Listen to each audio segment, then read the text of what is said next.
एतावत्त्वं हि विभुभिर्भाव्यं दीनेषु वत्सलैः यदनुस्मरयते काले स्वबुद्ध्या भद्ररन्धन।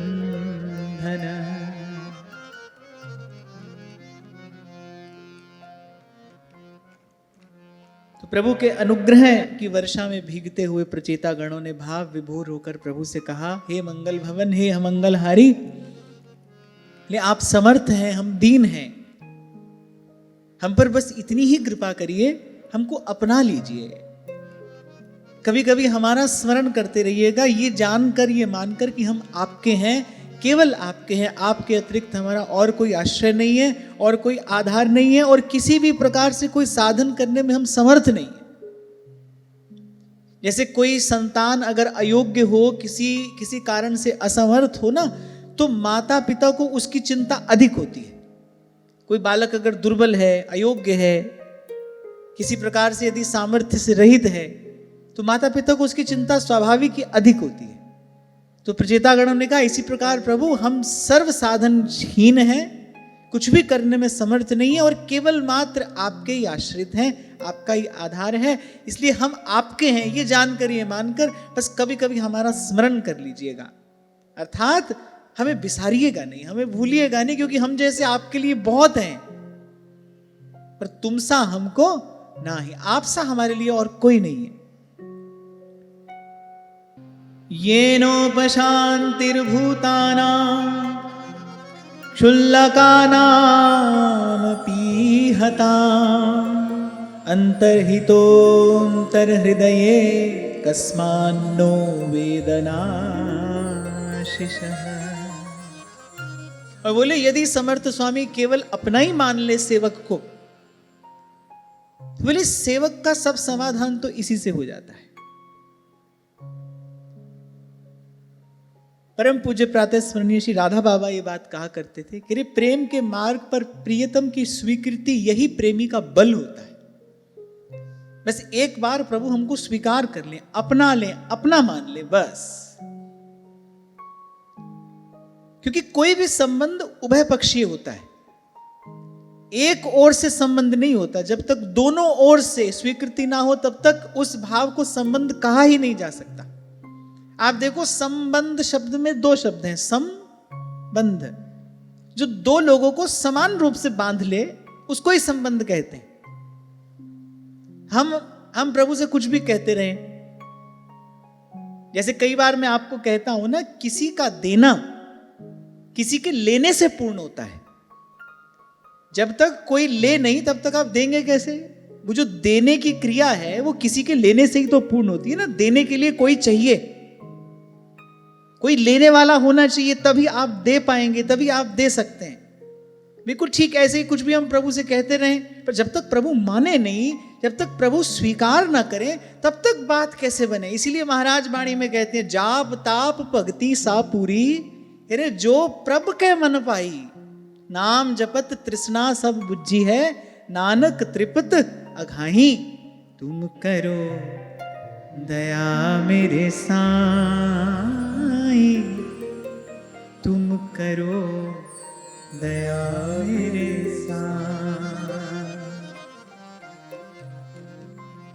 ऐसी मति दीजे मेरे ठाकुर, सदा सदा तुद त्याही। तुम करो दया मेरे साईं, तुम करो दया मेरे साईं। नाम जपत तृष्णा सब बुझी है, नाम जपत तृष्णा सब बुझी है, नाम जपत तृष्णा सब बुझी है, नाम जपत तृष्णा सब बुझी है, नानक त्रिपुत अघाई, नानक त्रिपुत अघाई, नानक त्रिपत अघाई, नानक त्रिपत अघाई। तुम करो दया मेरे साईं, तुम करो दया मेरे साईं, तुम करो दया मेरे साईं, तुम करो दया मेरे साईं। ऐसी मत दीजिए मेरे ठाकुर, सदा सदा तुध ध्यान। ऐसी मति दीजिए मेरे ठाकुर, सदा सदा तुझ ध्याई। तुम करो दया मेरे साईं, तुम करो दया मेरे साईं, तुम करो दया मेरे साईं, तुम करो दया मेरे साईं। जाप ताप भगति सापूरी, जाप ताप भगति सापूरी, जाप ताप भगति सापूरी। जाप ताप भगति सापूरी। जो प्रभ के मन पाई, जो प्रभ के मन भाई, जो प्रभु के मन भाई, जो प्रभ के मन भाई। नाम जपत तृष्णा सब बुझी है, नाम जपत तृष्णा सब बुझी है, नाम जपत तृष्णा सब बुझी है। नाम जपत तृष्णा सब बुझी है। नानक त्रिपत अघाई, नानक त्रिपत अघाई, नानक त्रिपत अघाई, नानक त्रिपत अघाई। तुम करो दया मेरे साईं, तुम करो दया मेरे साईं, तुम करो दया मेरे साईं, करो दया मेरे साईं। ऐसी मति दीजिए मेरे ठाकुर, सदा सदा तुध त्याही। ऐसी मति दीजिए मेरे ठाकुर, सदा सदा तुझ ध्याई। तुम करो दया मेरे साईं, तुम करो दया मेरे साईं, तुम करो दया मेरे साईं, तुम करो दया मेरे साईं। तो जो प्रभु कह मन पाई,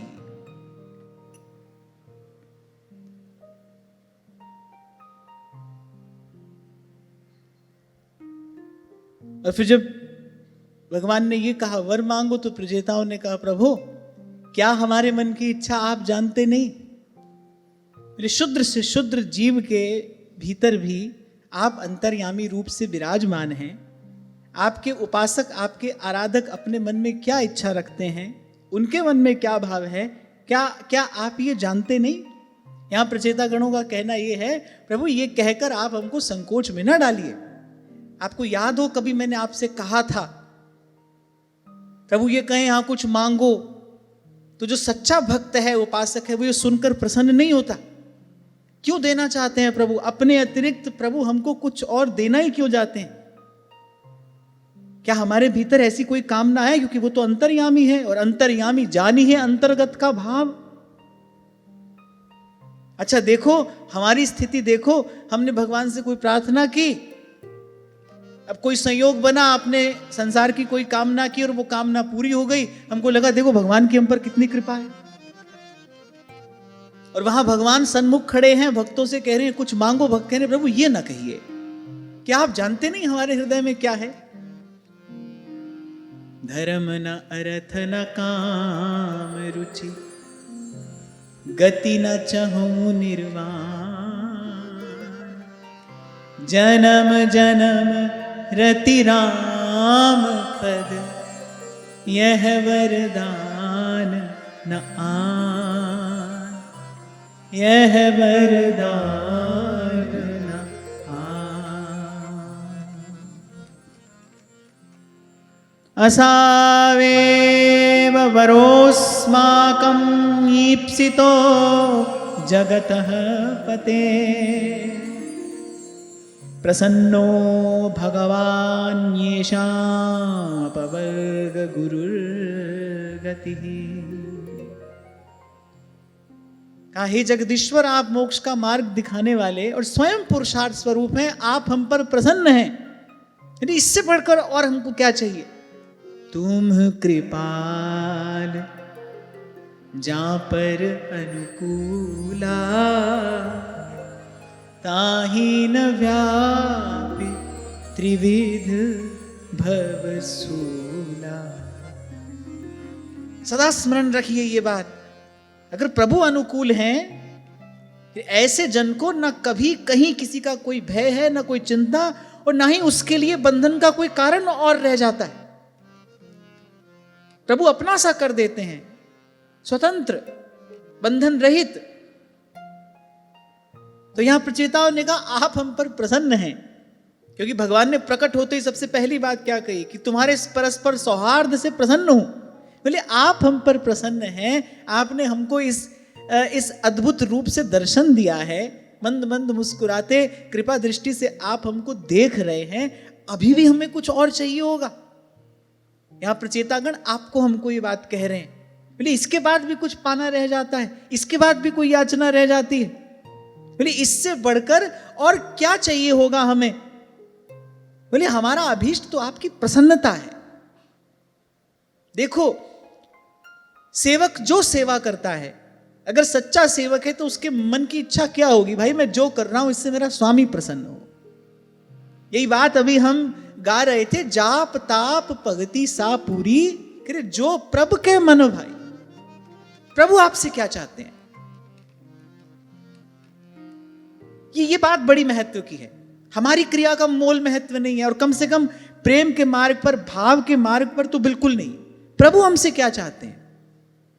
इसीलिए समर्पण के शब्द क्या हैं कि जहां ले चलोगे वहीं मैं चलूंगा, और जहां नाथ रख दोगे वहीं मैं रहूंगा।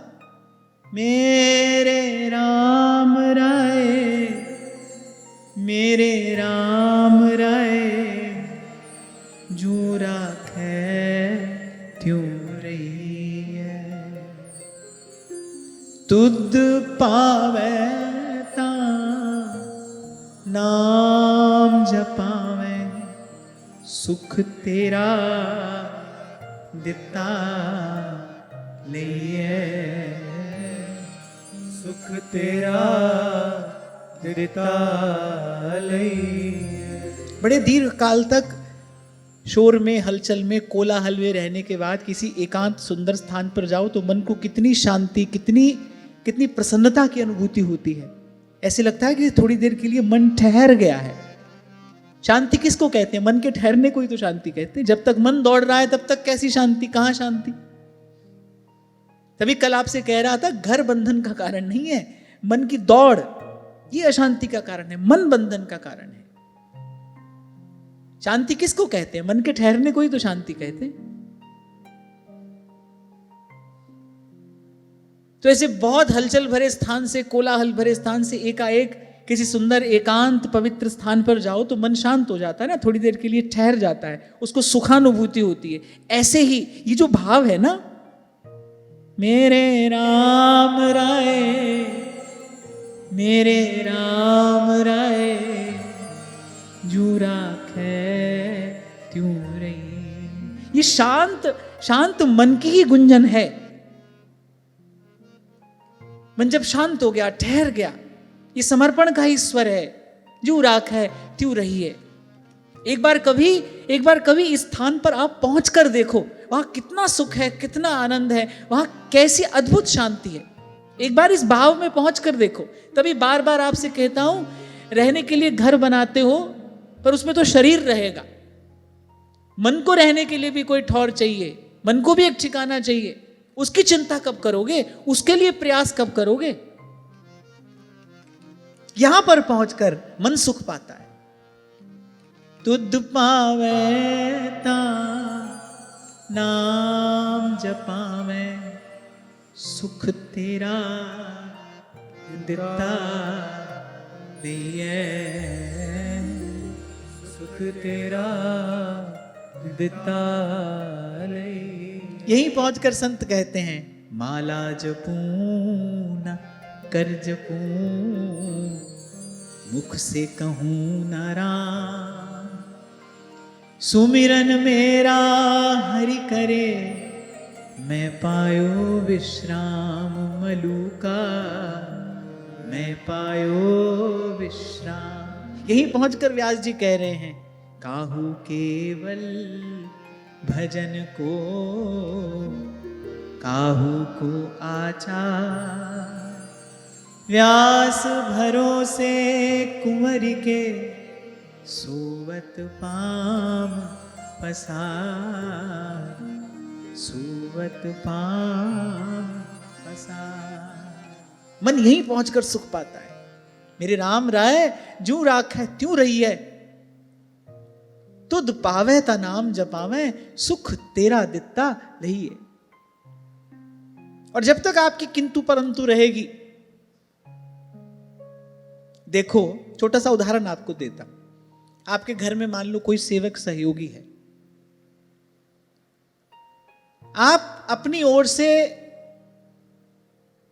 उसके लिए सब व्यवस्था करते हो, अच्छी से अच्छी व्यवस्था करते हो, उत्तम से उत्तम व्यवस्था करते हो, लेकिन फिर भी उसको कभी संतोष नहीं होता, वो कभी प्रसन्न नहीं होता। क्या आपका मन उस पर देर तक प्रसन्न रह पाएगा? एक दिन आप कहोगे भाई इसके लिए तो कुछ भी कर लो, इसको तो शिकायत ही करनी है। वो मुझे सहज प्रसन्नता का भाव है, वो मन में नहीं रहेगा। आप देखो हम यही नहीं करते, जीव की यही दशा नहीं है। प्रभु ने पहले तो ये मनुष्य का शरीर दिया, मैं तो फिर कई बार कहता हूं हमको भारत भूमि पर जन्म मिला, यहां कुछ संतों का संग मिला, सेवा सुमिरन में कुछ हमारी रुचि है, और भगवान क्या देंगे भाई।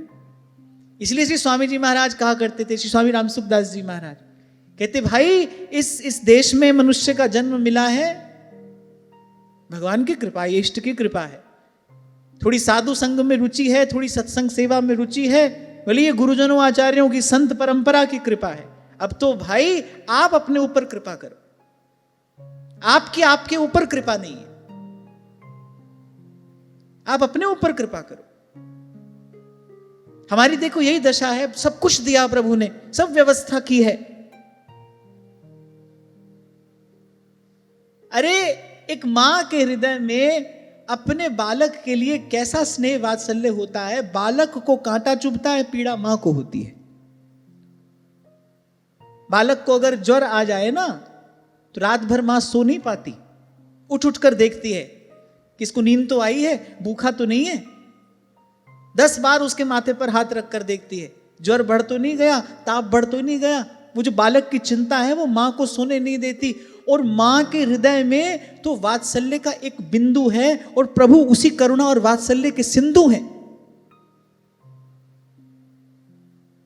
एक मां के हृदय में अपने बालक के लिए ऐसा स्नेह वात्सल्य होता है, और फिर प्रभु वो तो अपने मुख से कह रहे हैं कि जिमी बालक राखे महतारी, करऊं सदा तिनकी रखवारी। एक बार कोई प्रभु के आश्रित हो तो सही।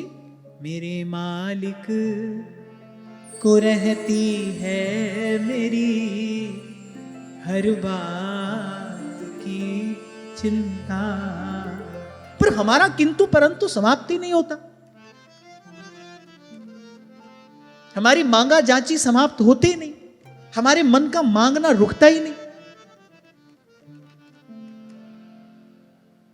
ये भी सुध नहीं आती कि जन्म जन्म से मांग ही रहे हैं, ऐसे मांग कर सुखी होना होता तो कब के हो गए होते। अगर ऐसे ही मांग जांच कर सुखी होना होता तो कब के हो गए होते। भिखारी को दान में कोई भी वस्तु मिल जाए, रहता वो भिखारी ही है, वो याचक ही रहता है। और इसका समाधान क्या है? इसका समाधान है पहले दीर्घ काल के सत्संग से विवेक प्राप्त किया जाए और फिर इस शरणागति के भाव को दृढ़ता पूर्वक अपने जीवन में धारण करके ही कोई निश्चिंत हो सकता है, निर्भर हो सकता है, निर्द्वंद हो सकता है। और इसके अतिरिक्त सुख शांति का कोई और रास्ता दिखाई पड़ता हो तो भाई ढूंढ लो, चले जाओ। संत मत तो यही कहता है, तुम कृपाल जहां पर अनुकूला। दो बात कही, एक तो आपकी कृपा हो, पर कृपा तो सब पर ही है। तुम कृपाल जहां पर अनुकूला, इस पर प्रसन्न हो आप, जिस पर आप प्रसन्न हो जाए। प्रसन्नता के लिए तो भाई हमारी कोई करनी चाहिए। अब आप कहो कि हम तो कुछ करने में समर्थ नहीं है, ये भी ठीक है।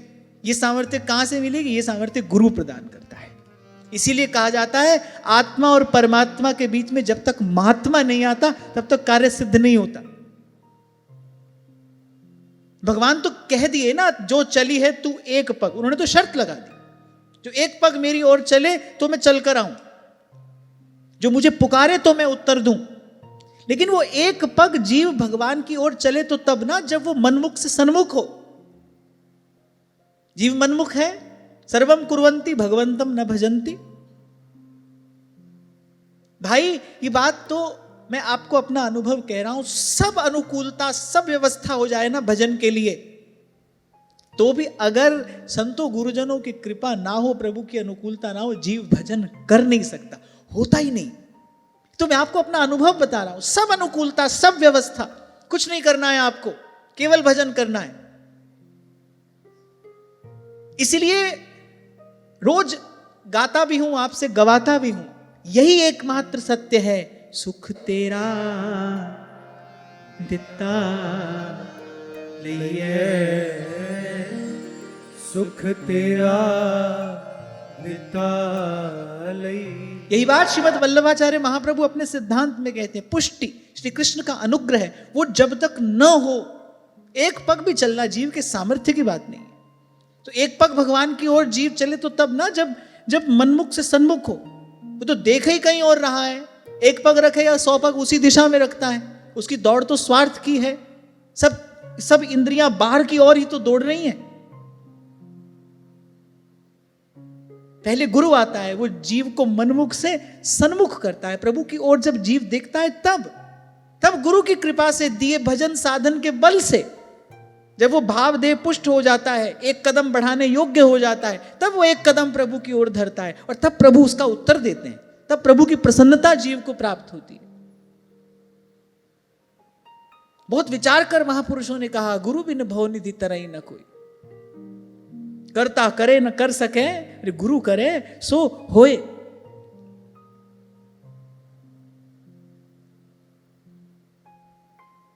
तो प्रचेताओं ने कहा, बोले प्रभु आप हमारे अंतर मन की बात जानते हैं, ये ना कहिए हमसे। आप देखो, पहले महाराज पृथु ने ये बात कही, अब प्रचेतागण ये बात कह रहे हैं, आगे श्री प्रहलाद जी यही बात कहेंगे। भगवान कहते हैं हाँ मांगो। अच्छा, भगवान कोई परीक्षा लेने के लिए नहीं कह रहे हैं। यहां कोई ये ना समझे प्रचेताओं की परीक्षा लेने के लिए भगवान ने कहा, वो तो अंतर्यामी है। परीक्षा लेने की आवश्यकता उसको होती है जो आपके विषय में कुछ न जानता हो। ऐसी बात बहुत लोग कहते सुनाई पड़ते हैं, भगवान परीक्षा ले रहा होगा। भगवान को कोई पड़ी नहीं भाई परीक्षा लेने की, और प्रभु को परीक्षा की आवश्यकता भी नहीं। मुझे ये बात थोड़ी कम ठीक मालूम पड़ती है कि भगवान परीक्षा लेते हैं। हां, साधना की अग्नि में जीव को तपाते तो हैं, लेकिन वो परीक्षा नहीं है, वो तो तपस्या है। सुंदर सुघड़ आकार देने के लिए तो प्रभु ऐसा करते हैं, ऐसी व्यवस्था करते हैं, पर परीक्षा नहीं लेते। यहां जो बार बार प्रभु कह रहे हैं ना, मांगो। क्यों? क्योंकि दाता है भाई, देना उनका स्वभाव है, दाता दिए बिना रह नहीं सकता, दाता दिए बिना रह नहीं सकता। और मुझे ऐसा लगता है कि ठाकुर जी सोचते होंगे भाई क्यों ना इनकी मन भाई वस्तु ही इनको दे दे। जैसे किसी के साथ आपका स्नेह सौहार्द हो और औपचारिकता बिल्कुल भी ना हो, मान लो उसका जन्मदिन आया तो आप पूछ लेंगे कि बताओ तुमको क्या चाहिए। औपचारिक संबंधों तो व्यक्ति अपनी ओर से कुछ भी ले जाता है, अब सामने वाले को रुचे ना रुचे, क्योंकि औपचारिक संबंध है। लेकिन जहां कोई औपचारिकता नहीं होती वहां पूछ लिया जाता है, अच्छा बताओ तुमको क्या चाहिए। ऐसी ठाकुर जी अपना जानकर मानकर ही पूछ रहे हैं, अच्छा मांगो, कुछ कुछ देना चाहता हूं मैं तुमको। पर प्रचेताओं को अच्छा नहीं लगा, बोले प्रभु क्या क्या हमारे हृदय में कोई कामना है जिसको देखकर आपने कहा, क्योंकि आप अंतर्यामी हैं, और यदि हो तो आप हमसे कहिए। यहां प्रचेता एक बात और कह रहे हैं, हमारे भीतर क्या है हम नहीं जानते। तभी तो एकाएक किसी दिन कैसा विचार मन में उठ खड़ा होता है, व्यक्ति आश्चर्य में पड़ जाता है कि हमारे मन में तो दूर दूर तक ये चिंतन विचार था ही नहीं, कहां से आ गया, कहीं बाहर से तो आया नहीं भाई, भीतर ही था, बस प्रकट हुआ है। ऐसे जन्म जन्मांतरों की वासनाएं भीतर सोई हैं। तभी महाप्रभु कह रहे हैं, ना जानो छिन अंत कवन बुद्धि घटई प्रकाशित। तभी कल आपको कह रहा था, आज जीवन में थोड़ा त्याग वैराग हो, आपको लगता हो कि शुद्ध सात्विक जीवन जी रहे हैं, बड़ी अच्छी बात है, पर इसके लिए प्रभु का, संतों गुरुजनों का धन्यवाद करना, इसके लिए कोई अभिमान करने की आवश्यकता नहीं है। उन्हीं मैली कुचैली गलियों से होते हुए यहां तक भी आए हैं, कल फिर वहीं पहुंच जाए, कोई कुछ कह नहीं सकता, कोई कह नहीं सकता। इसके लिए तो धन्यवाद है, इसके लिए तो कृतज्ञता है। आपकी कृपा है प्रभु, बनी रहे। तो प्रचेताओं ने कहा, अब जब आपने पूछ ही लिया है प्रभु, तो आपकी आज्ञा पालन के लिए कहते हैं, आपकी प्रसन्नता हमें अभीष्ट है, हम पर प्रसन्न रहिए, बस हम पर अनुकूल रहिए, प्रसन्न रहिए, यही आपसे चाहते हैं। अरे क्या क्या पाना शेष रह जाता है अगर प्रभु ही प्रसन्न हो जाए तो। अच्छा, प्रभु की प्रसन्नता कुछ देती नहीं, प्रभु की प्रसन्नता कुछ भी पाने की वासना को सदा सदा के लिए नष्ट कर देती है। और मैं तो आपसे कहा ही करता हूं, जिसके पास बहुत कुछ है वो अमीर नहीं है भाई, जिसको कुछ पाने की चाह नहीं है वो अमीर है। चाह गई चिंता मिटी मनुआ बेपरवाह, बोले जाको कछु न चाहिए कोई सोई शहंशाह।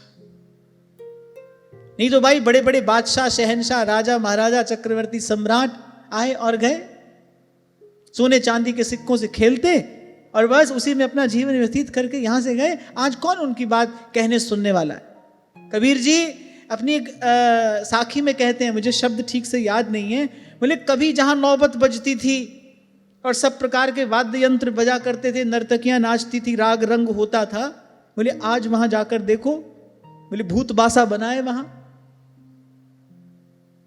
कितने किले हैं जिनको सरकार ने हॉन्टेड डिक्लेयर कर दिया है, हॉन्टेड, भूत प्रेत वास करते हैं वहां पर। और कभी बोले क्या राग रंग होता था वहां पर। यही काल का चक्र है। और बार बार एक बात मैं आपसे कहता हूं, इसको याद रखना चाहिए, ये जिन राजा महाराजाओं की बात हो रही है, जिन सम्राटों की बात हो रही है, वो तो भाई शरीर से बड़े सबल समर्थ थे, कई कई वर्ष की आयु होती थी उनके पास, भोगने का भी सामर्थ्य होता था। आज का मनुष्य तो भाई वैसे ही शरीर रोगों का घर है, 40 पहुंचते पहुंचते तक तो डायबिटीज हो जाता है, ब्लड प्रेशर हो जाता है, एक आध रोग शरीर को लग जाता है। सही बात है कि नहीं? कि जवान जवान बच्चे आगे बैठते हैं, 1.5 घंटा सीधे बैठ नहीं सकते, ऐसे टांग पलटी वैसे टांग पलटी। चलो एक अवस्था हो जाने के बाद तो ठीक है, समझ में आता है। मैं तो केवल इनको देखकर कह रहा हूं, देखो शरीर में सामर्थ्य कहां है। अपने लिए भोग अर्जित भी करो, उस भोग भोगने की सामर्थ्य तो हो। झूठ सच छल कपट नीति अनीति कुछ भी विचार किए बिना व्यक्ति धन कमाता है, धन कमाते कमाते रोगी हो जाता है, और उस धन से जब सुख सुविधा का कुछ सामान अर्जित करता है तब तक शरीर में ही सामर्थ्य नहीं रहती। हमारे बाबा कहा करते थे, बोले जब दांत थे तब चना नहीं थे, बोले अब चना आ गए तो अब दांत नहीं है। और ऐसा ही होता ही है। पहले व्यक्ति खूब छल कपट, नीति अनीति कुछ भी विचार नहीं करता, बस धन कमाना है, धन कमाना है, धन कमाना है। चलो कमा लिया धन, अब धन कमा कर क्या करोगे? सुख सुविधा का सामान अर्जित कर लिया। अब जब वहां तक पहुंचे तब तक शरीर लुंज पुंज हो गया। बताओ क्या करोगे? अच्छा, ऐसा नहीं कि ये सब आंख से दिखाई नहीं देता, दिखता तो है, पर विवेक के अभाव में व्यक्ति इसका विचार नहीं कर पाता। बुद्धि तो है पर विवेक नहीं है, और बिनु सत्संग विवेक न होई। सबको दिखता है, ऐसा थोड़ी कि केवल मैं ही देख रहा हूं, ये तो आप सबको भी दिखाई पड़ता है। मुझे बहुत अच्छे से याद है, शायद 15-20 बरस पुरानी एक घटना हो गई। हमारे पड़ोस में एक सेठ जी थे, तो बड़ा आलीशान घर बनाने की उनकी इच्छा थी। संसार के कोने कोने से सुंदर सुंदर वस्तुएं उन्होंने मंगाई। अब उनको था कि ऐसी नक्काशी हो, ऐसा हो, वैसा हो। अब वो सब काम होने में तो समय लगता है। होते होते होते होते 3-4 बरस लग गए। अब जब तक वो घर पूरा हुआ तब तक अड़ोसी पड़ोसी उनसे बहुत बढ़िया तकनीक लेकर आ चुके थे, बहुत बढ़िया मकान आजू बाजू में बन चुके थे। हेलो, सब मजा किरकिरा। कहीं से भी भगवान की माया चैन लेने नहीं देती, लेकिन पता नहीं कैसी मोह निद्रा में जीव सोया है। रोज ठोकर खाता है, रोज उसको ठोकर लगती है, वो रोज धक्का खाता है, पर सीखता नहीं, समझता नहीं, संभलता नहीं। और फिर ये सब देखकर लगता है हाँ भाई, सत्य ही तो कहा है संतों ने, बिन सत्संग विवेक न होई, राम कृपा बिन सुलभ न सोई। आप अपने आप को खर्च करके ये जड़ वस्तु खरीदते हो, इन जड़ वस्तुओं का संग्रह संचय करते हो, अपने आप को देकर, अपना जीवन खर्च करके। समय लगाना जीवन लगाना ही तो है। जीवन और क्या होता है? जन्म से मृत्यु की अवधि को ही तो जीवन कहते हैं। टेक्निकल डेफिनेशन ऑफ लाइफ तो यही है ना, कि आपके जन्म और मृत्यु के बीच का जो काल, जो समय, जो अवधि है, उसी का नाम जीवन है। किसी भी काम में समय लगाते हो तो जीवन ही तो लगा रहे हो। जीवन लगाकर जड़ वस्तु संग्रह करते हो।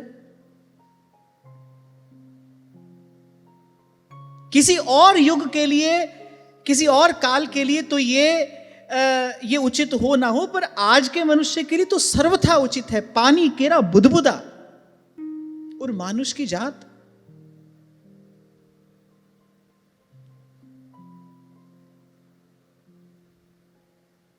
एक बड़े विद्वान व्यक्ति, उन्होंने 20 साल शोध करके अकबर के जीवन पर एक किताब लिखी। मैंने उसको पढ़ा। 2 बात मुझे उससे सीखने को मिली, बड़े काम की बात है। क्योंकि बहुत लंबा समय मिला अकबर को शासन करने के लिए। 50 साल वो हिंदुस्तान का बादशाह रहा।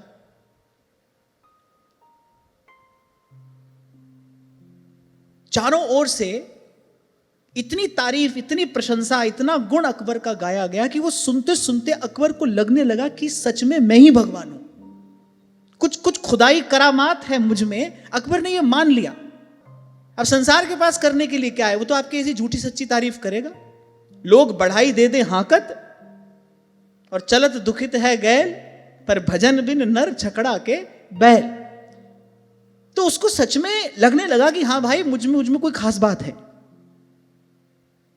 मैं खुदा का भेजा गया कोई बंदा हूं। उसको ऐसा लगने लगा। उसने अपना नया धर्म शुरू किया। हालांकि उसमें कोई खास उन्नति उसको नहीं मिली, पर उसने ऐसा कार्य किया।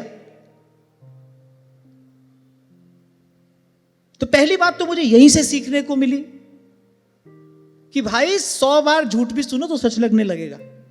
और बस जैसे ही आप अपने आप को कुछ मानोगे, बस वहीं से आपका पतन आरंभ हो जाएगा और आप किसी गहरे अंधकार में जाकर पड़ोगे।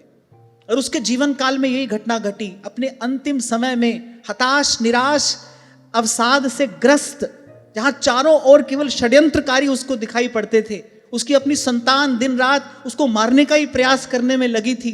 ऐसे ऐसे नकारात्मक वातावरण के बीच में वो अचेत अवस्था में इस संसार से गया। कहीं भी पहुंच जाए कोई भाई, पूर्व का कोई पुण्य है, उस पुण्य के बल पर संसार का मान सम्मान पद प्रतिष्ठा धन संपत्ति सब मिलता है, और जैसे पुण्य क्षीण होता है ऐसे ही जीव की अधोगति हो जाती है। और वो तो मुझे लगता है साधारण पुण्यात्मा होगा, तभी उसको यहां 50 साल शासन करने को मिला। और बड़ा पुण्यात्मा होता तो स्वर्ग जाता, उससे और ऊंचे लोक में जाता। तो पहली बात तो मुझे ये सीखने को मिली। आपको सुनाया था ना मैंने कि ऋषिकेश के एक महात्मा ने मुझसे कहा था, बोले बेटा साधक के रूप में यदि अपनी उन्नति चाहते हो तो अपनी प्रशंसा करने वालों से सदा दूर रहना, यानी उनकी बात पर कभी ध्यान मत देना।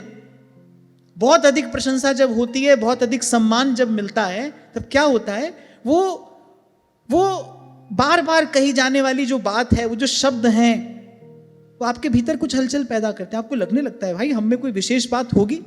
विशेष तो एक ही है, वो किसी को स्पर्श करता है तो वो विशेष होता है। वो जो चाहे तो कतरे को समंदर कर दे, और वो जो चाहे तो बंदे को कलंदर कर दे। वो तो उसकी बात है, उसकी मौज है, उसकी कृपा है। जीव की कोई विशेषता नहीं है भाई, उसकी कोई बड़ाई नहीं है। वो जिससे चाहे उससे श्रेष्ठ कार्य करा सकता है। तो श्रेष्ठता उसकी है, सामर्थ्य उसका है, बल शक्ति सब उसी की है, कर्ता एक है, वही, दूसरा कोई नहीं। और ये सिद्धांत आद सच जुगाद सच है भी सच, नानक होसी भी सच। वही एक है, दूसरा नहीं। ब्रह्मा विष्णु शंकर भी उसी की सामर्थ्य से सृष्टि की उत्पत्ति पालन और संहार करते हैं, उसी की सामर्थ्य से, उसी की शक्ति से। वो एक। और दूसरी बात मुझे ये सीखने को मिली, भाई कितनी भी नौबत बजती हो, कितने निशान बजते हो, और यहां से लेकर वहां तक सारी सृष्टि आपका जय जयकार करती हो, फिर अंत में आए हैं सो जाएंगे, राजा रंग फकीर, कोई सिंहासन चढ़ चला और कोई बंधा जंजीर। और देखो कैसी गति हुई। अंतिम समय कितनी निराशा, कितना अवसाद। वो मृत्यु शैया पर पड़ा, वो एक समय का बादशाह, किसी समय में ये करता था, किसी समय में वो करता था, बस इसी बात का चिंतन करते करते और निराश और दुखी और त्रस्त होता चला जा रहा है। अपनी ही उपलब्धि बार बार स्मरण में आती है। दौड़कर हाथी को काबू में कर लिया करता था, ले आज यहां से उठकर वहां तक जाने की सामर्थ्य नहीं है, कपड़ा बदलने के लिए भी किसी को आना पड़ता है। ऐसा अशक्त शैया पर पड़ा, वो दिन रात इसी चिंतन में लगा और समाप्त हो गया। तो दो बात मुझे सीखने को मिली। एक तो ये जो प्रशंसा है ना, साधक के लिए बड़ी घातक है। इसीलिए गोस्वामी जी कहते हैं, लोक मान्यता अनलसम तप कर कानन दार। इसीलिए व्यास जी कहते हैं, व्यास बड़ाई लोक की, अरे कुकर की पहचान, प्यार किए मुख चाटी है, बैर किए तन हान। प्रेम करो बैर करो, दोनों ही स्थिति में बोले ये घातक है। इससे तो तटस्थ होकर रहना पड़ता है, तटस्थ होकर सदा सावधान रहना पड़ता है कि ये जो प्रशंसा है, ये प्रशंसा मेरी नहीं है, प्रशंसा किसी और की है। क्योंकि जो मेरे द्वारा किया जा रहा है वो वस्तुतः मुझसे कराया जा रहा है। बस एक बात सदा स्मरण रखें हम, मेरे द्वारा जो किया जा रहा है वो वस्तुतः मुझसे कराया जा रहा है। जो कुछ किया सो तुम किया, मैं कछु किया नहीं। तभी ये दो पंक्तियां बड़ी प्यारी हैं मुझे। तुद आ गए अरदास हमारी, जी जंत सब तेरा, कहु नानक सब तेरी वड्या, कोई नाम न जाने मेरा, कोई नाम न जाने मेरा।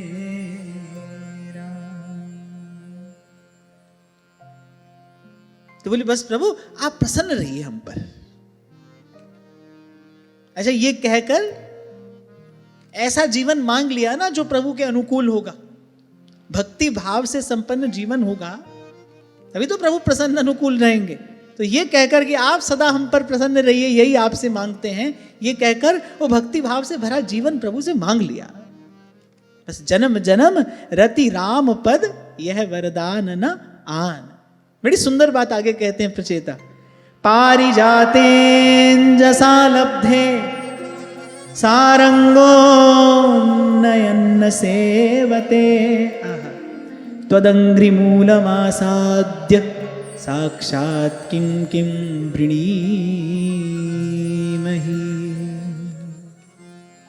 बोले भंवरे को बोले एकाएक कल्प तरु मिल जाए तो बोले वो उसको छोड़कर क्या फिर कभी किसी साधारण पौधे के पुष्प पर बैठेगा? बोले कभी भी नहीं बैठेगा।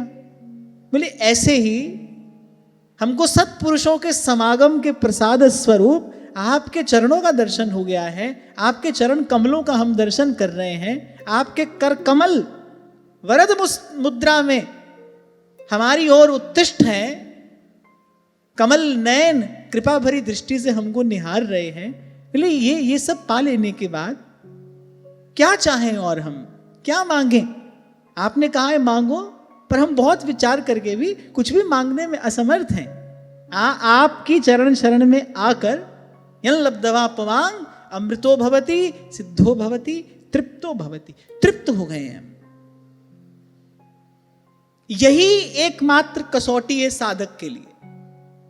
हम भजन कर रहे हैं पर हम ठीक प्रकार से कर रहे हैं कि नहीं, प्रभु की ओर हमारी गति हो रही है कि नहीं, बस एक यही कसौटी है कि देखो चित्त वासना शून्य हो रहा है कि नहीं। कल जैसी संसार की इच्छा थी क्या आज भी वैसी ही बनी है? और इस विषय में ईमानदार रहना चाहिए, अपनी उन्नति के विषय में ईमानदार रहना। हो रही है बड़ी प्रसन्नता की बात है, नहीं हो रही तो और प्रयास करना चाहिए, पर अपनी स्थिति को अनदेखा नहीं करना चाहिए। ये जो हम यहां तक पहुंचे हैं ना, ये बार बार अपनी स्थिति को अनदेखा करने के कारण ही पहुंचे हैं। अभी थोड़ी देर पहले आपसे मैंने कहा कोई है ऐसा जिसको संसार की असारता का कभी भी अनुभव ना हुआ?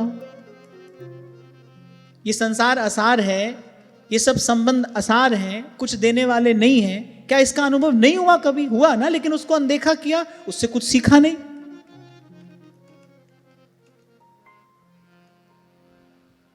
अच्छा, बार बार मांगने से पहले देखो कितना संकोच है।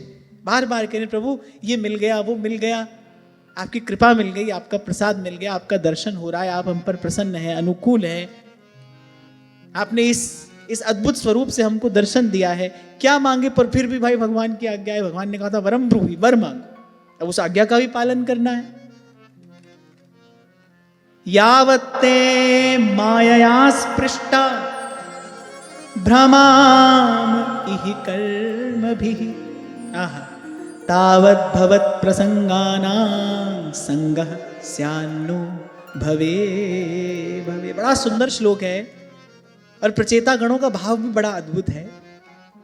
मुझे तो लगता है कि कैसे अद्भुत भक्त हैं ये, कैसी निर्मल प्रीति, कैसा श्रेष्ठ अनुराग इनका हरि चरणों में है। आप वहां से देखो जब से ये घर से निकले, और मैं कहता हूं उससे भी पहले, पूरी पृथ्वी के एक छत्र सम्राट के पुत्र हैं। उनके जीवन में कोई सुख सुविधा का अभाव है। पिता ने कहा गृहस्थ में प्रवेश करो, खूब नाचते गाते मौज मस्ती से प्रवेश करते। बोले नहीं, पहले भगवत आराधन करेंगे, पहले भगवान का आराधन करेंगे।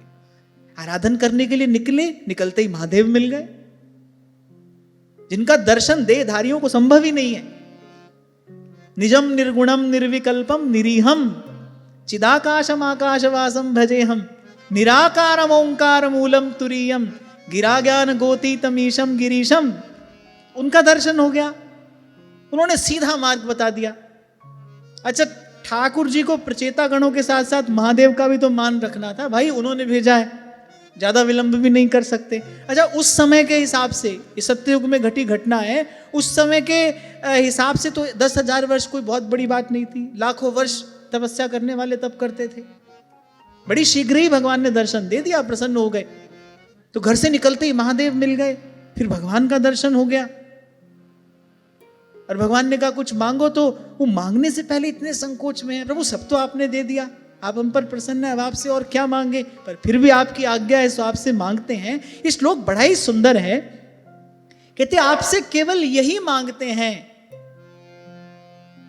जो महाप्रभु जी कह रहे हैं ना, यत्र यत्र मम जन्म कर्म बिर नारकेत परमे पदेथवा राधिका रति निकुंज मंडली तत्र तत्र हृदय में विराजताम। बोले जब तक अपने कर्मानुसार हम संसार में भ्रमते रहें, भगवान का दर्शन पा लेने पर भी उनको तनिक सा भी अभिमान नहीं हुआ कि भाई हम तो मुक्त हो गए, हम कहां आएंगे इस संसार में।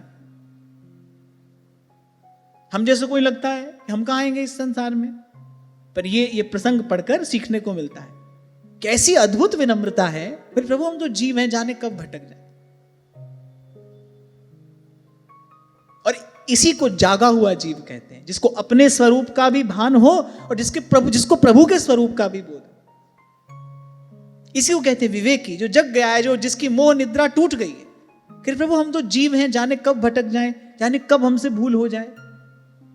अरे थोड़ा सा भजन साधन कर लेने पर एक आध बात मुख से कही हुई सच्ची हो जाए और किसी बात का पूर्वाभास हो जाए, अरे व्यक्ति अपने आप को सिद्ध समझने लगता है। मान लो कुछ कहा और वो हो गया, और किसी बात का पूर्वाभास हो गया। हालांकि बड़ी तुच्छ सी बात है, साधारण से साधारण कर्म कांड भी अगर कोई विधि विधान से करे उसको भी ये सब प्राप्त हो जाता है। ये कौन बड़ी बात है, ये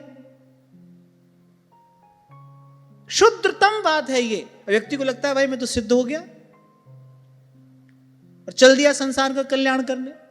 यहां भगवान मिल गए हैं, प्रसन्न है भगवान। कह रहे प्रभु फिर भी हम जीव हैं, हमसे भूल हो सकती है, हम भटक सकते हैं, पर जहां जाएं आप यदि हमको देना चाहते हैं तो बस यही दे कि कर्मानुसार जब तक जहां तक हम संसार में भ्रमते रहें तब तक, मेरे जन्म जन्म में कहा भवे भवे, मेरे जन्म जन्म में बस आपके प्रेमी भक्तों का संग हमको प्राप्त होता रहे। क्योंकि ये जो आज आप हमारी दृष्टि का विषय बने हैं ना, ये जो आप हमारे सन्मुख खड़े हैं प्रसन्न होकर हमको कुछ देना चाह रहे हैं, ये वस्तुतः आपके प्रेमी महानुभावों के सत्संग का ही प्रसाद है, संग का ही फल है। भूले नहीं प्रचेतागण, ये जो प्रसाद हमको मिला है ये किनकी कृपा से मिला है। मन ही मन प्रणाम कर रहे हैं। न जानामि योगम जपम नैव पूजा न तो हम सदा सर्वदा शंभु तुभ्यं जरा जन्म दुःखौघ तातप्यमानं प्रभो पाहि आपन्नमामीश शंभो प्रभो पाहि आपन्नमामीश शंभो नमामि शमीशान निर्वाण रूपं विभुं व्यापकं ब्रह्मवेद स्वरूपं निजं निर्गुणं निर्विकल्पं निरीहं चिदाकाशमाकाश वासं भजेहम्। यदि उनका समागम ना होता तो कहां आपके चरणों तक पहुंच पाते। तो बस ऐसे प्रेमी भक्तों का संग जन्म जन्म में मिलता रहे। तुलयाम लवेना पिना स्वर्गम ना पुनर्भवम भगवत संगी संगस्य मर्त्यानां किमुताशिषः। वस्तुतः भगवान के भक्तों की सेवा, उनका दास्य, यही भागवत धर्म है। श्रीमद् भागवत में यत्र तत्र केवल यही बात प्रकारांतर से अनेक अनेक प्रसंगों में कही गई है। आप देखो जिसको भगवान का दर्शन हुआ उसने मांगा क्या? भगवत संगी संगस्य। श्री महाप्रभु जी ने इसी भागवत धर्म का उपदेश ही तो व्यास जी को किया कि यह जिए जान श्याम श्यामा पद कमल संगी सिर नायो। श्री सेवक जी महाराज ने इसी भागवत धर्म का तो उपदेश किया, राधा वल्लभ भजत भज भली भली सब होए। तभी विगत 3 दिन हमने इसी बात पर बड़े विस्तार से चर्चा की कि बिना संत गुरु की सेवा के जीव पात्र बन ही नहीं सकता। वो जो कृपा की पात्रता है, विनम्रता, वो बिना संत गुरु की प्रत्यक्ष सेवा के नहीं आती, किसी भी प्रकार से नहीं आती।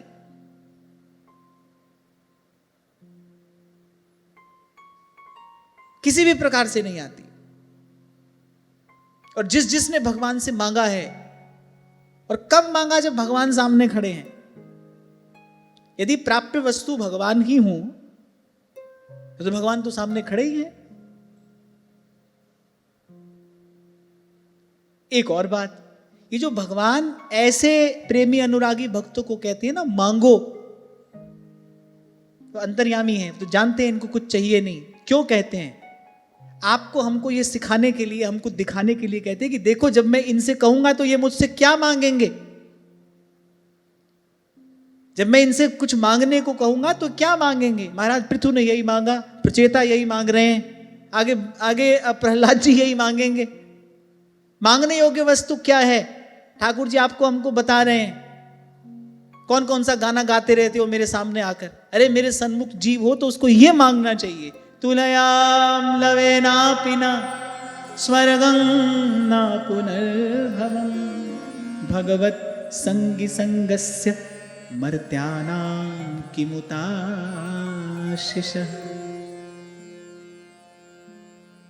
बार बार वर मांगी हूँ, हरखि देहु श्रीरंग,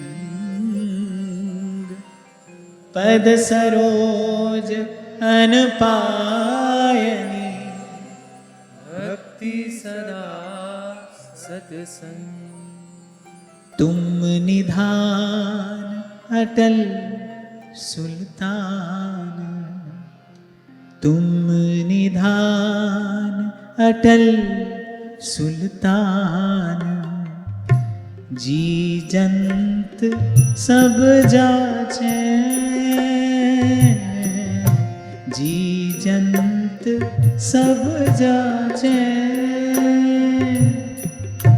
कहो नानक हम यही हवाला, कहो नानक हम यही हवाला।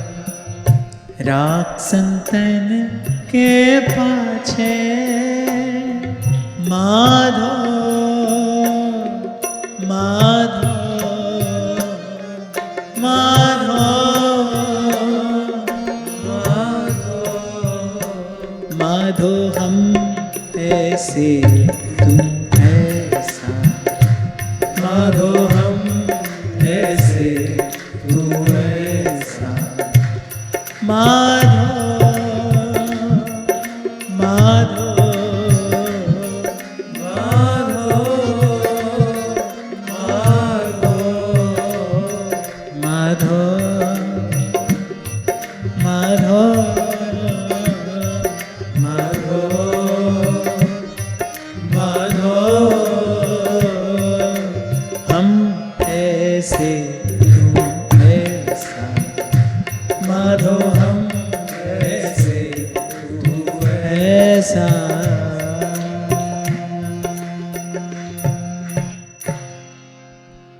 अच्छा, यही मांगने से भगवान प्रसन्न होते हैं।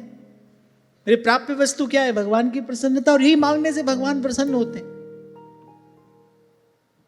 आपको एक उदाहरण दिया था ना मैंने, कोई सज्जन व्यक्ति हो और उसकी संतान उससे आकर गए, बोले पिताजी थोड़ा धन देना। बोले क्यों? बोले बंदूक लेकर मारना है किसी को। तो पिता प्रसन्न होगा कि दुखी होगा? दुखी तो होगा। और वहीं पुत्र आकर कहे, बोले पिताजी थोड़ी राशि चाहिए, मुझे साधु सेवा करनी है। देखो पिता को कितनी प्रसन्नता होगी। अगर सज्जन व्यक्ति है तो। मूर्खों की भी कमी नहीं है ना संसार में, सब पिता थोड़ी प्रसन्न हो जाते हैं। इसलिए मैंने कहा करो कि सज्जन व्यक्ति है तो, सन्मार्ग पर चलने वाला है तो जब जीव प्रभु के सामने जाकर प्रभु से सत्संग मांगता है, प्रभु के प्यारे निर्मल भक्तों का संग मांगता है, तो फिर भगवान की कृपा होती है, भगवान प्रसन्न होते हैं। ये बात भगवान को प्रसन्न करती है।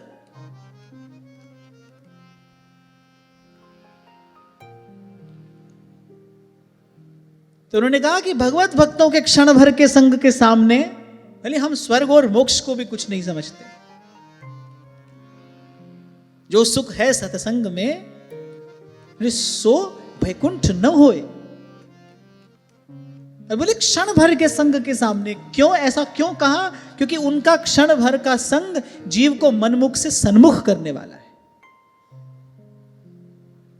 नरक की ओर धीमी गति से चलो, दौड़कर जाओ, अंत में पहुंचोगे तो नरकई में। अगर जीव मनमुख है तो किसी भी गति से चल रहा हो पर पहुंचेगा तो नरक में ही, गिरेगा तो वहीं जाकर। और यदि किसी प्रेमी भक्त का संग मिल जाए, इसीलिए ध्रुवदास जी कहते हैं भक्त संग छिन एक में देत भक्ति उपजाए। ये जो महिमा कही गई है सत्संग की, क्यों कही गई है? एक क्षण भर का संग, बोले उसके सामने स्वर्ग और मोक्ष तक कुछ नहीं। क्यों? क्योंकि बोले वहां से तो फिर जीव गिर सकता है, पर एक बार प्रेमी भक्त का संग मिल जाए, उसकी कृपा से भगवत भक्ति का बीज पड़ जाए, बोले फिर आज नहीं तो कल जीव का उद्धार हो ही जाता है। वो सदा सदा के लिए इस दुष्चक्र से मुक्त हो ही जाता है। इसीलिए पूर्ण रूपेण निष्काम हृदय है जिनका, जिनकी वाणी ही इस बात का प्रमाण देती है। कबीरा मन निर्मल भया जो गंगा का नीर, अब पीछे पीछे हरि फिरे कहे कबीर कबीर। वो भी कहते हैं हो मांगू संतन रहना, मैं नाही किसे का देना। रे माधो कैसी बने तू संगे, आप न देहूं तले हूं मंगे। आप सोचो, जो भगवान से नहीं मांगता किसी और से क्या क्या क्या मांगेगा? कैसे मांग सकता है? पर बोले प्रभु इन संतों के लिए हम मांग लेंगे, आपसे भी मांग लेंगे, और आप नहीं दोगे तो किसी द्वार पर जाकर भी मांग लेंगे। कैसी बने तुम संगे, फिर आप न देहूं तले हूं मंगे। ऐसे तो कभी भी नहीं मांगना, बोले मांगन गए सो मर गए। पर साथ ही साथ यंत ये भी कहते, बोले परमार्थ के मांगते, बोले मोहे न आवे लाज। परमार्थ के लिए मांगने में लाज नहीं है। संत गौ ब्राह्मण की सेवा के लिए मांगना पड़े तो कोई संकोच नहीं है। बोले ऐसे तो प्रभु आपसे भी नहीं मांगते और किसी से मांगने का तो प्रश्न ही नहीं है। हाँ, पर इन संतों की सेवा, इनकी चरण धूल, बोले आपसे मांगते हैं। चरण धूल तेरी सेवक मांगे, तेरे दर्शन को बलिहारा। बोले इन संतों की चरण धूल आपसे मांगते हैं, और इनकी सेवा के लिए कह तो आप ही दे दीजिए, और आप नहीं दो, बोले आप ना देहू तो लेहू मंगे। अच्छा, कबीर जी तो ऐसे सीधी सच्ची बात कहते हैं ना, हमसे भी कहते हैं, उनसे भी कहते हैं। तो किसी बड़े आदमी का बेटा ऐसी झोपड़ी में हाथ में पात्र लेकर मांगने जाए तो कितनी लज्जा की बात है। बोले प्रभु अच्छा है आप ही दे दो, आपके होकर हम किसी और के पास मांगने जाएंगे। बोले कितना फजीता होगा तुम्हारा ही अपयश होगा ना। चिंता मोहे नाथ अपारा, अपजस नहीं होए तुम्हारा। हम क्यों आपके अपयश में हेतु बने, इसीलिए आपसे मांग रहे हैं, आप ही दे दो। और ज्यादा मांग भी नहीं है हमारी। साथ में ये और कह रहे हैं, बोले ज्यादा मांग भी नहीं रहे हैं हम। दोई शेर मांगू चूना, पाव घेओ संग लूना। अध सिर मांगू दाले, मोकू दोनों वक्त जीवाले। खाट मांगू चौपाई, सिरहाना वर तुलाई। ऊपर को मांगू खींदा, तेरी भक्ति करे जन तीना। और कह रहे हैं मैं नाही किया लब्बो, एक नाम तेरा मैं फब्बो। बोले प्रभु अपने लिए नहीं मांग रहा हूं, मेरे लिए तो आपका नाम पर्याप्त है। मुझे तो राम नाम ने तृप्त कर दिया है, मुझे तो कुछ नहीं पाना है। देह जब तक रहे न रहे मुझे इसकी चिंता नहीं है। तभी तो मरने के लिए वहां मगर गए। अरे हमारे पीछे हमारा कुछ हो ना हो हमें चिंता है नहीं, हमने अपना कार्य पूर्ण कर लिया। अरे मुझे तो आपके नाम ने तृप्त कर दिया है प्रभु, मेरा रोम रोम तृप्त है आपके नाम की कृपा से। मैं ना ही किया लब्बो, एक नाम तेरा मैं फब्बो। हाँ, पर हो मांगू संतन रहना, मैं ना ही किसे का देना। कह कबीर मन मान्या तो हरि जान्या।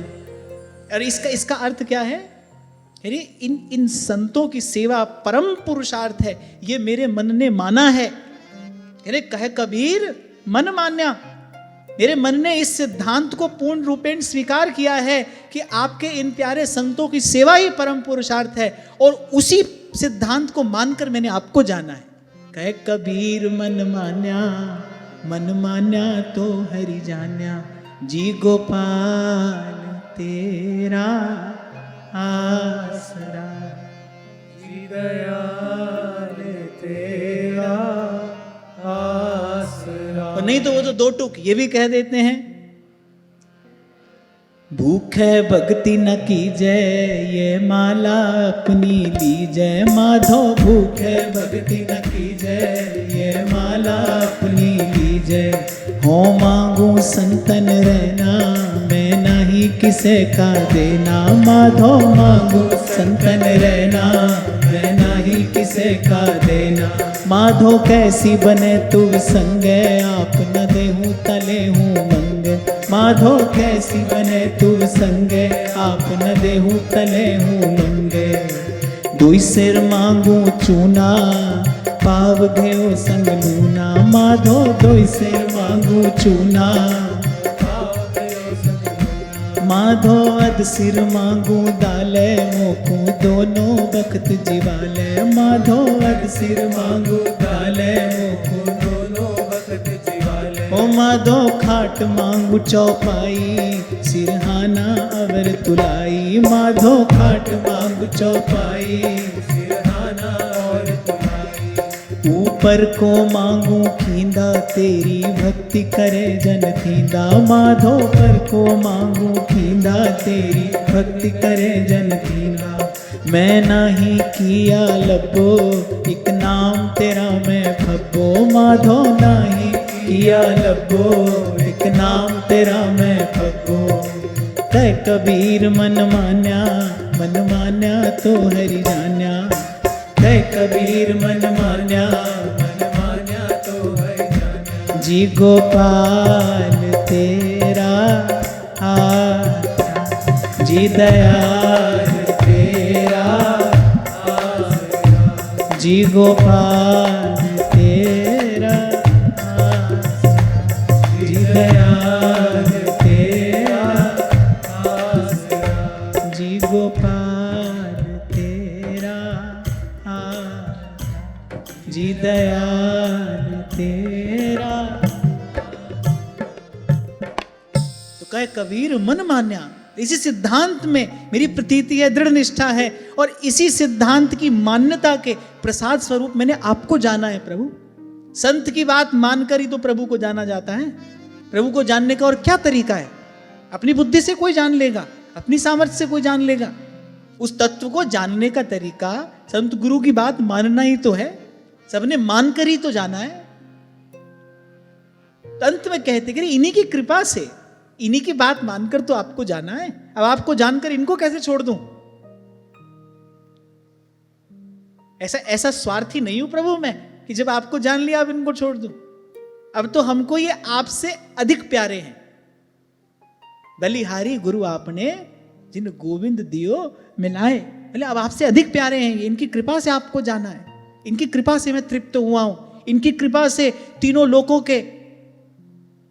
के वैभव को तुच्छ पाया है मैंने इन्हीं की कृपा से। इन्हीं की कृपा से बादशाह की आंख में आंख डालकर कहता हूं, हरि मरे तो हम मरे, हमरी मरे बना। साचे गुरु का वाल का, मरे न मारा जाए कबीरा, मरे न मारा जाए। तो हो मांगू संतन रहना।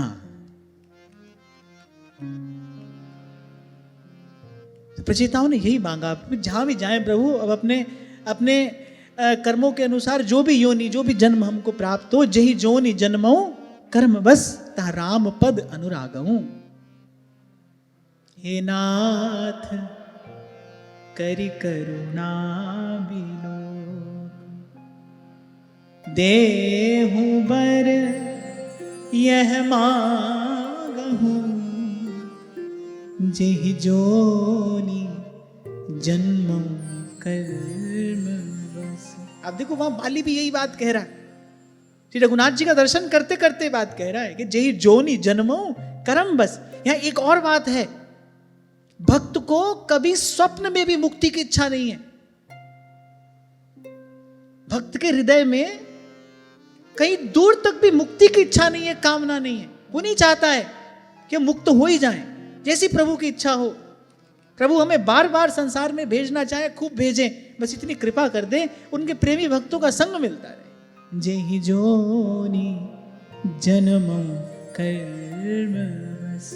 और केवल इतना नहीं कि संसार में भेजे, करे जेहि जोनि जन्म। महाप्रभु कह रहे कि नारकेत परमे पदे थवा, तहाँ राम पद अनुराग, हे नाथ करि करुणा। क्यों? क्योंकि अगर आपके प्रेमी भक्तों का संग मिलेगा, यत्रेड्यन्ते कथामृष्टास्तृष्णायाः प्रशमो यतः, निर्वैरं यत्र भूतेषु नोद्वेगो यत्र कश्चन। मेरे भगवत भक्तों के समाज में क्या होगा? मेरे कभी आपके नाम का कीर्तन होगा और कभी आपसे संबंधित मधुर मधुर कथाएं वार्ताएं श्रवण करने को मिलेंगी। और उनका प्रसाद क्या है? आपके नाम के कीर्तन का, आपके गुणों के कीर्तन के श्रवण कीर्तन का प्रसाद क्या है? भले उससे जो भोग वासना है शांत हो जाती है। जन्म जन्म से जीव को इस संसार रूपी मृग तृष्णा में भटकाने वाली जो वासना है, भले भगवान के नाम गुण से ही तो शांत होगी। नाम ते आए महासुख पाया, इसलिए महाराज इसको महासुख कह रहे हैं। संसार का सुख साधारण सुख है। हरि गुण गाए मेरा मन शीतलाय, गुरुपुरे वजीवधाई, नानक जिता भिखाड़ा जी। तू मेरा राखा सबनी थाई, तापो के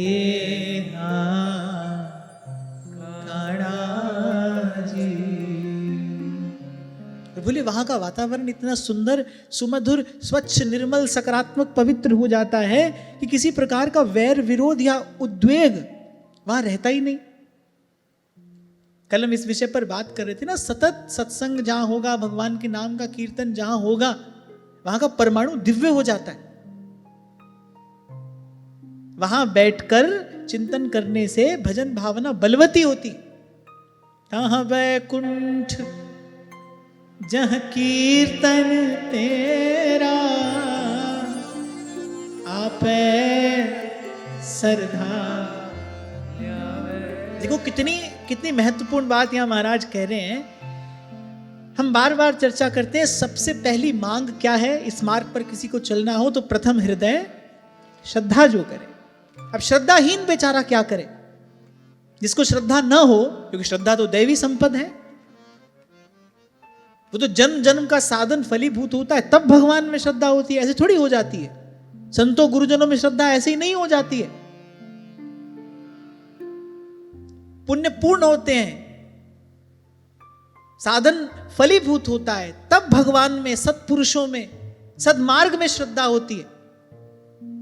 और यहां महाराज कह रहे, जहां आपके नाम का कीर्तन होता है, जहां आपके गुणों का गान होता है, तहाँ वैकुंठ जहां कीर्तन तेरा। बोले उस स्थान का अगर कोई सेवन करे, तहाँ वैकुंठ जहां कीर्तन तेरा, आपे सरहा ल्यावे। बोले वो श्रद्धा युक्त हो जाता है। श्रद्धा रूपी दैवी संपद केवल सत्संग का सेवन करने मात्र से प्राप्त होती है, जहां नित्य सत्संग होता हो। भगवान के नाम का, गुणों का कीर्तन होता हो जहां।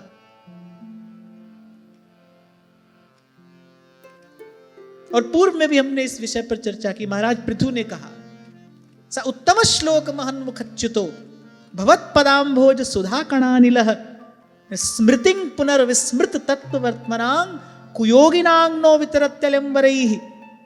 जहां प्रेमी भक्त आपके नाम का, गुण का गान करते हैं, उनके मुख से जो वायु प्रस्फुटित होती है, वो भी अगर किसी का स्पर्श कर जाए तो ये भूला भटका जीव सन्मार्ग पर आ जाता है। इतनी महिमा है आपके नाम के, गुण के कीर्तन, कितनी महिमा है।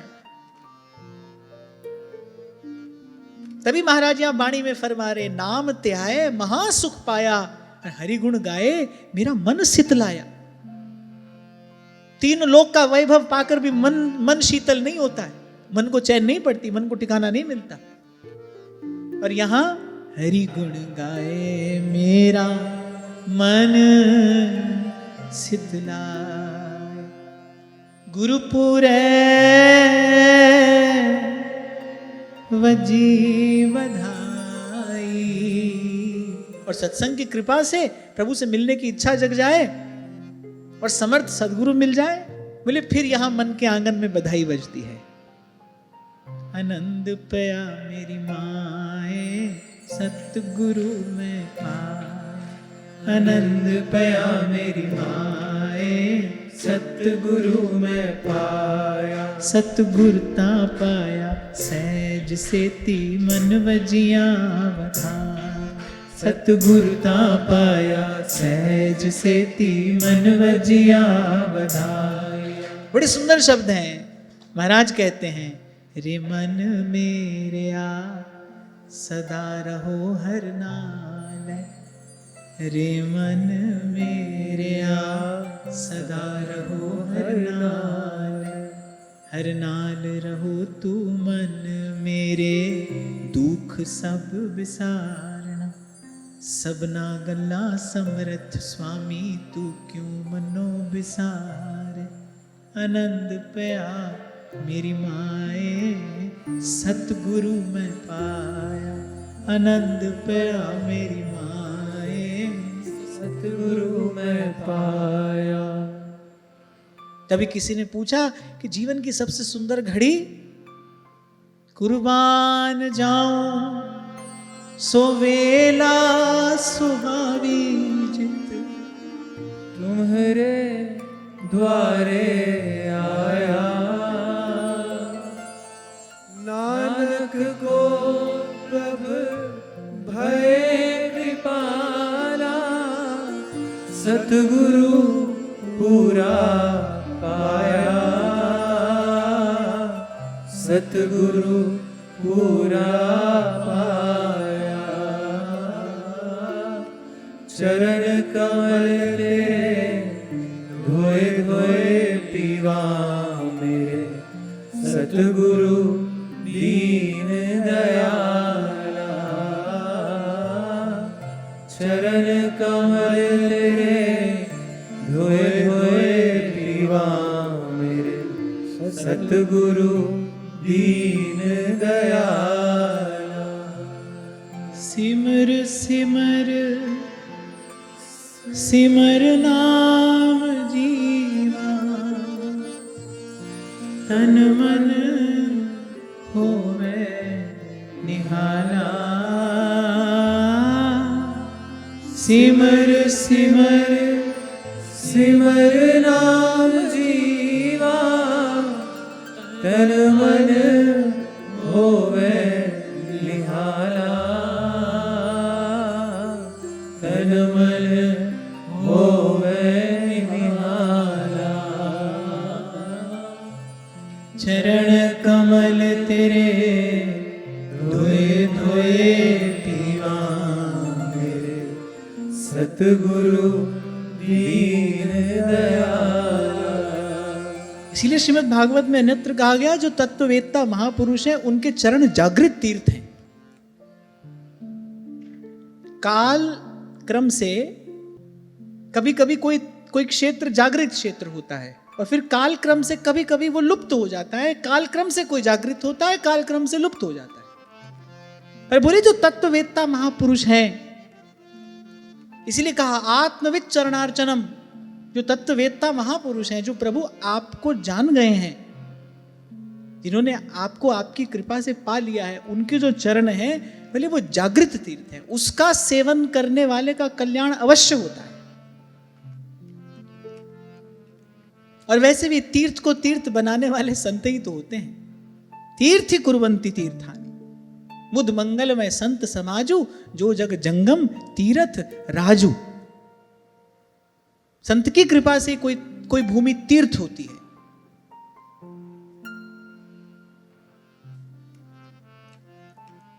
तो इसलिए हे नाथ, आपके प्रेमी भक्तों का संग मिले, क्योंकि जहां आपके प्रेमी भक्तों का समागम होगा वहां निश्चित रूप से आपके सुमधुर नामों का कीर्तन भी होगा, आपके विमल गुणों का गान भी होगा।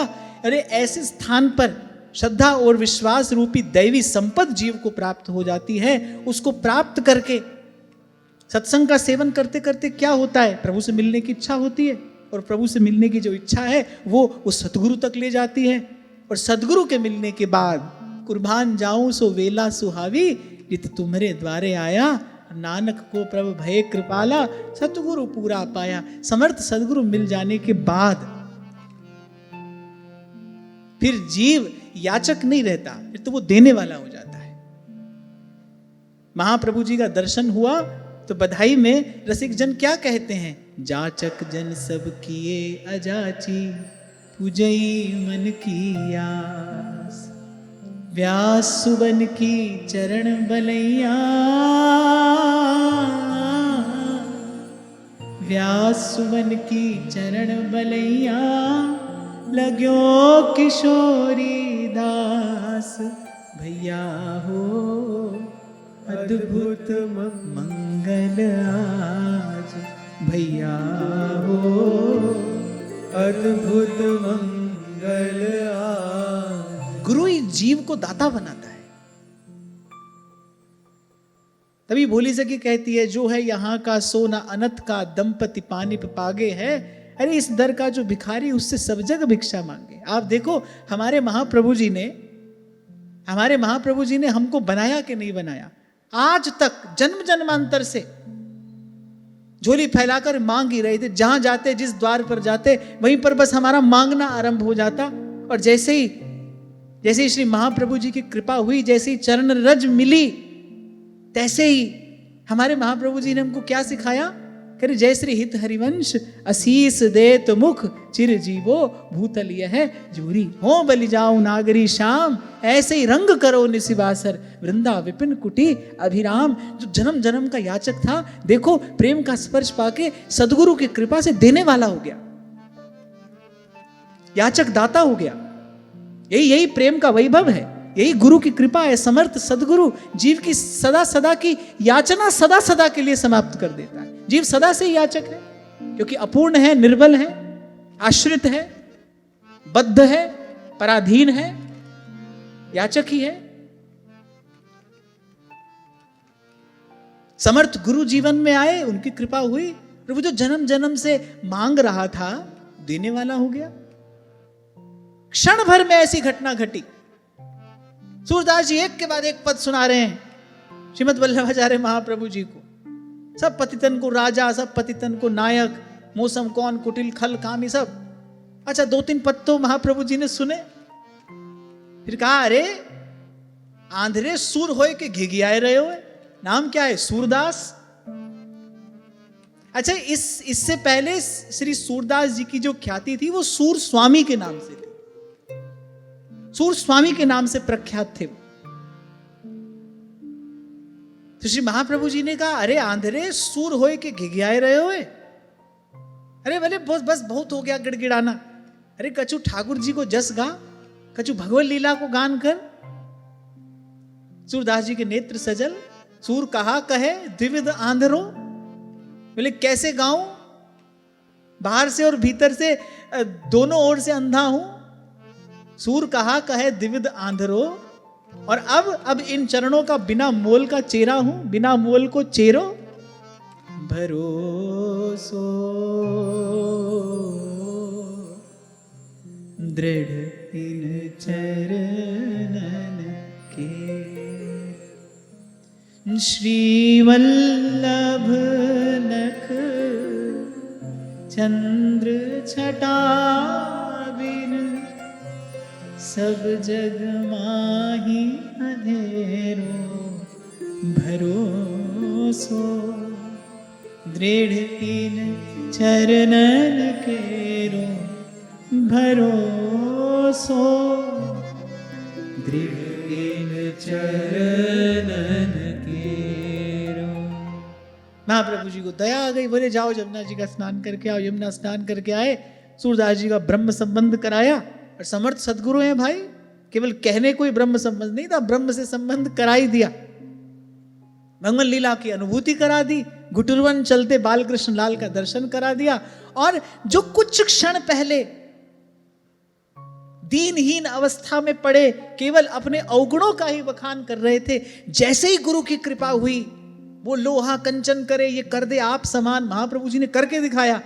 जैसे ही समर्थ सदगुरु की कृपा हुई, सूरदास जी क्या क्या गाते हैं, चिरजीवो गोपाल माई तेरो चिरजीवो गोपाल। बेग बढ़ो बढ़ो वृद्ध लट महर मनोहर ग्वाल, सूर की तो जी ये सुख पावत है निरखत श्याम तमाल, आरज रज लागो मेरी अखियन रोग दोष जंजाल, चिर जीवे गोपाल माई तेरो चिर जीवे गोपाल। सूरदास जी आशीष देने लगे।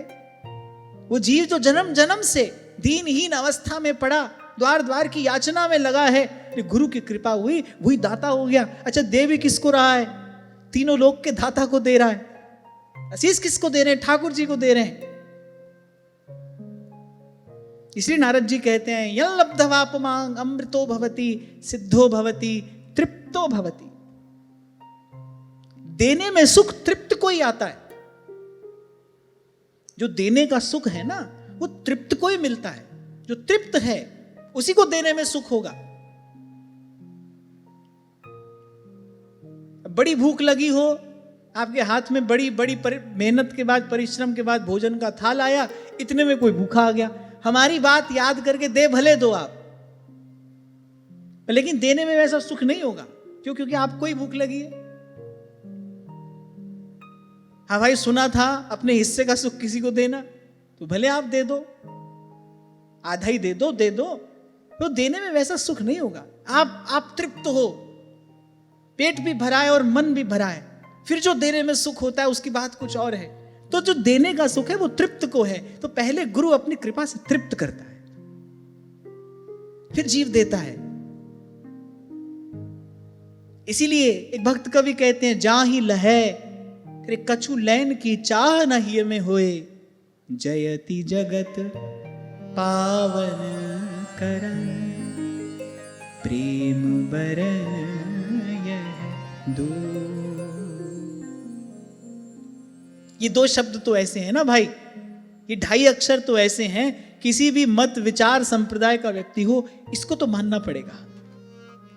इसके बिना तो कहीं कोई न रस है, न सुख, न आनंद।